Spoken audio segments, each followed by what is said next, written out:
Hello, beautiful beings. The lighting is funky, but I'm doing the best I can. I have my other windows covered up because it's cold out. So, the full moon today and the partial lunar eclipse is, for me, making the energy feel kind of like anxiety, like there's anxiety in my body, which, so then when I have that feeling, I I'm attracting the thoughts that go along with that lower level emotion. So there's the potential for me to worry, and especially if there feels like there's something that I can legitimately be worrying about, like my water freezing last night. But it just gives me more practice at turning my attention to presence, back to no thought, because it seems like there are, I don't remember what I was worrying about last week. I have no idea. It all feels so real and so important to be thinking about, but it's not. It all passes. My water will start working again. This will pass. It all passes.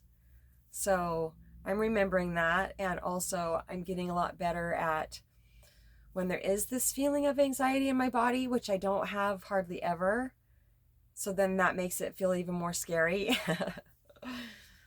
When I have those feelings and the potential to worry, I feel like I'm getting so much better at not resisting those feelings because that just adds to the feelings. So I try to accept it the best I can. And yeah, I'm learning and it's fine. And I can't wait to make a video saying that my water's on. The second it's back on, and I will make a video and I'll be like, my water's on. And then we'll see what else the ancients want to say about that. So I get up in the middle of the night and I realize I have no water, and I turn around to go back to bed, and there's a wall, but then there's the small narrow side of it, and I hit my head on that so hard. I have a goose egg still from it, and I was just like, Divine, what is this with the water situation? Like, why did I just hit my head? To me, there's no, things don't just happen. If I'm getting whacked on the head in the middle of the night, there's something. There's something I need to be taking a look at. But I don't have to worry about that either. I asked, and the water they were saying, which I didn't like, because I'm like, how much resistance do I need to release before I stop attracting certain things? Well, these things are an indicator that I just have a little bit more work to do in a certain area. They're saying that the water situation, all the leaks that I've had, not having water in my tiny home for long periods of time, and now having it frozen, not having hot water at all, except for 1 month when I first bought it. I haven't had hot water in here. I'm not complaining. I'm just showing the unique experiences that have had to happen in my life to release some type of resistance that I didn't even realize I had in myself. Still. So they said the water, it leaking and not having it, and now it being frozen, all has to do with the flow, going with the flow. I hear Eckhart say, it's funny how, well, I've listened to so many Eckhart videos over the years and read all his books that I swear I can hear him saying certain things to me, just like the ancients do, except for, of course, Eckhart still has a physical form.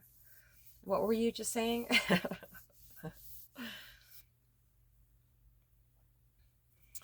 To, no matter what happens, to think and feel like I invited it into my life. You know, the ultimate in the release of resistance. I work on that every single day of my life, and if I feel like I failed somehow and I reacted, um, which is resistance, creates a lot of resistance, but I can still do it anyway. It's better to keep practicing and not have resistance to the times that I feel like I failed, because I always learn something. And I'm not failing. I'm not failing as long as I'm not giving up. That's failing. Yeah, this is just growth. They're saying growing pains. But if it didn't hurt, I wouldn't learn it. So that's just how it goes. And I know that may seem very discouraging to some people, but I want to be as clear of an open channel for the divine to pour through as I possibly can. And that has been my greatest prayer ever.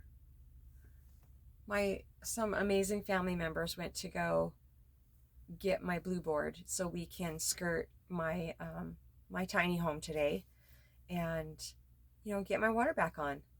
I have help. I finally asked for help. Over and over I've been asking for help since I moved here, I don't know, a week or so ago now. Ancients, is there anything else we want to talk about today? I'm just so deeply grateful to be in my own space and not have to be in a roommate situation. This is my own home. I own this home. It's a beautiful cocoon. And the insulation that I'm putting up in here, I'll turn it around and see. Oh! I'll turn it around and see if you can see it. I don't know if you can see that or not. It's made out of recycled jeans, and it has made such a huge difference already. Plus, I really like how it looks. It's making it feel like a completely, sorry about this. It's making it feel like a completely different place. More cocoon-like in a way, and that's very fitting for wintertime.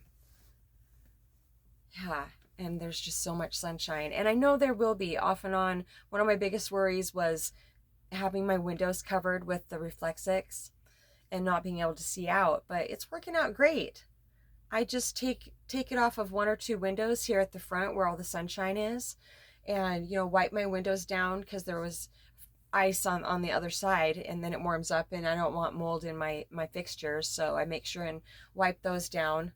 And I will they're suggesting I need to make a video about how I insulated and kept my tiny home warm for the winter, because I've done a lot of research, and it wouldn't hurt to have one more person's experience out there, because it's very important to feel cozy, to not be cold in my own home.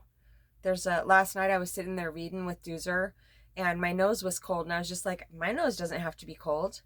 No. So I went and turned the heater up, and within minutes my nose wasn't cold anymore. I was just like, yeah, because if I was keeping my heater turned way down as low as I could, there's financial fear attached to that, and I don't have to worry about that. I always have enough money, always. And I was saying that way before I did. But I do now, and it's the divine knows exactly how much money I need and when I'm going to need it. The definition of abundance to me is having what I need when I need it. Yeah, and sometimes that's a bottle of fingernail polish. I used to be really confused about needs and wants. I thought they were in two completely different categories, but no, those needs that we have, the hyacinths to feed our souls, is the bottle of fingernail polish sometimes, or the new cover up that feels really good on my skin and makes me feel pretty. That's important to have those things, because most of us work really, really hard, and we deserve that, they're saying. And it can't just be all about work and bills and home projects, even though I do love them. I don't know if I've ever showed you this. I'm going to show you what I did over here. I antiqued the cupboards. I made that. One of my granddaughters made me that, so I put that in there. Yeah, so my beautiful family just got back with the stuff that I need to insulate, and so I'm going to go help them. saltsongwithmamaG@gmail.com. Love you so much.